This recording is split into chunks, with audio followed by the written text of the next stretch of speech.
بزرگان محترم اور میرے نوجوان عزیز ساتھیوں، اللہ رب العزت کا لاکھ لاکھ شکر اور احسان ہے کہ جس نے اپنے دین کی نسبت سے اس سخت سردی کے ماحول کے اندر، جاڑے کے موسم کے اندر اور گوناگون مصروفیات کے باوجود اپنے گھر کے اندر ہمیں بیٹھنے کی توفیق عطا فرمائی، اور اس وقت اللہ اور اس کے رسول کی ہم بات کر رہے ہیں اور اپنی اصلاح کی فکر کر رہے ہیں۔ ہمارے مخدوم و مکرم پیر طریقت حضرت مولانا طارق ندیم صاحب دامت برکاتہم العالیہ کے حکم پر اور ان کی دعوت پر آج یہ سعادت مجھے بھی مل رہی ہے کہ میں اس ماہانہ علمی، دینی اور روحانی مجلس کا حصہ بن رہا ہوں۔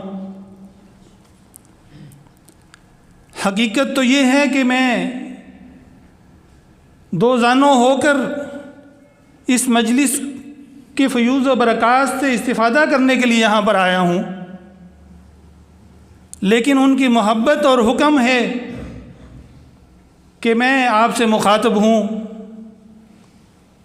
اور کچھ معروضات آپ کے سامنے پیش کروں۔ میری وہ حیثیت نہیں، ایک ادنا طالب علم کی حیثیت سے، اور کوئی بھی اچھی بات جو آپ کے سامنے بیان کر سکوں وہ اپنی اصلاح کے لیے ہے، کیونکہ پہلے میں اپنی اصلاح کروں گا تو میری بات کے اندر بھی کوئی اثر ہوگا،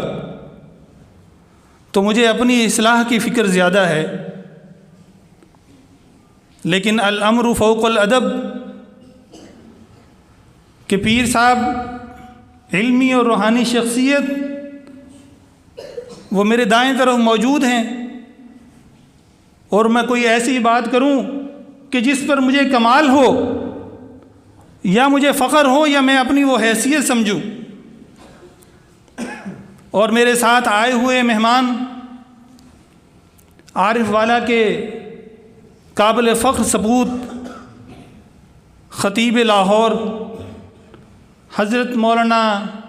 اسلم ندیم نقشبندی صاحب مدظلہ العالی، وہ خطیب ہیں، انشاءاللہ میرے بعد ان کی گفتگو ہوگی، لیکن جب تک وہ تشریف نہیں لاتے میں نے ایک حدیث مبارکہ کا انتخاب کیا اور وہ آپ کے سامنے پیش کی ہے۔ الایمان بضع و سبعون شعبہ،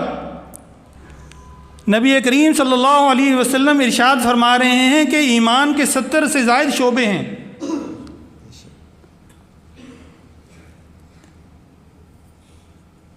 یہ 70 کا ہندسہ ایسے ہی ہے جیسے ہم بعض اوقات استعمال کرتے ہیں کہ 70 سے زائد دفعہ، 70 دفعہ میں آپ کو سمجھا چکا ہوں۔ یہ کوئی گنتی کے اندر 70 نہیں ہے۔ بعض اوقات گھر میں ہم بچوں کو کہتے ہیں کہ آپ کو میری بات سمجھ کیوں نہیں آتی، 20 دفعہ میں سمجھا چکا ہوں، تو اس کا مطلب یہ نہیں ہے کہ 20 دفعہ۔ اور ایک ملازم کو آپ کہتے ہیں کہ اس کو تو سمجھ اور عقل آنی نہیں کیونکہ میں اس کو 1000 دفعہ سمجھا چکا ہوں، 100 دفعہ سمجھا چکا ہوں، حالانکہ آپ نے 100 دفعہ اس کو سمجھایا نہیں ہوتا، لیکن کہنے کا مقصد یہ ہوتا ہے کہ بہت دفعہ سمجھا چکے ہیں۔ تو یہ 70 کا یا 72 کا جو لفظ ہے یہ بھی عالم عرب کے اندر بہت زیادہ تعداد کے لیے استعمال ہوتا ہے۔ تو حدیث مبارکہ میں یہ فرمانا کہ ایمان کے 70 سے زائد شعبے ہیں، تو گویا کہ بہت زیادہ شعبے ہیں۔ صرف ایمان یہ نہیں ہے کہ ایک کام آپ کر رہے ہیں، نماز آپ پڑھ رہے ہیں اور آپ سمجھ لیں کہ میں نماز پڑھ رہا ہوں،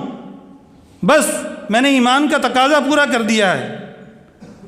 اس کے بعد میں مسجد سے باہر نکلوں اور جا کر اپنی مرضی کی زندگی گزاروں۔ نہیں، جو ایک بندہ مومن ہے، ایک مسلمان ہے، جس کو اپنے مسلمان کہنے پر ہونے پر فخر ہو، وہ بندہ مومن ہر وقت ایمان کے مختلف تقاضوں کے اندر ہوتا ہے اور اس کے تقاضے پورے کرنے لازمی ہوتے ہیں۔ ایک انسان ہے، اس کو نماز کا شوق ہے اور وہ دن رات نمازیں پڑھتا چلا جا رہا ہے، تو ایمان کے تمام تقاضے پورے نہیں ہوئے۔ اور کوئی روزے رکھنا چاہتا ہے اور وہ روزانہ روزے ہی رکھے چلے جا رہا ہے۔ نماز پڑھنا فرض ہے اور نوافل عبادات اور اسی طرح روزہ رکھنا، رمضان کے روزے فرض ہیں، لیکن اس کے بعد بھی روزوں کی بہت زیادہ فضیلت ہے۔ کوئی بھی ایک نیک کام کر کے انسان یہ سمجھ لے کہ اس کے ایمان کے تمام تقاضے پورے ہو گئے ہیں، تو میرے دوستوں اور بزرگوں یہ بات صحیح نہیں۔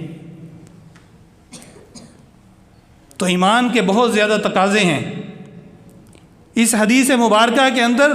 ایمان کے جتنے شعبے ہیں اور تقاضے ہیں وہ ایک عمومی انداز سے بیان کیے گئے ہیں، ان کی تعداد کے وہ بہت زیادہ ہیں، لیکن وہ تمام شعبوں کا ذکر نہیں۔ بزرگان دین اور محدثین نے ایمان کے جتنے شعبے ہیں قرآن اور احادیث مبارکہ کی روشنی میں ان کو تفصیل سے ذکر کیا ہے اور بڑی ضخیم کتابیں لکھی ہیں، لیکن وقت نہیں کہ تمام شعبوں کا ذکر کیا جائے۔ اس حدیث مبارکہ میں فرمایا کہ جو ایمان کے جو شعبے ہیں اس میں سب سے افضل شعبہ لا الہ الا اللہ ہے۔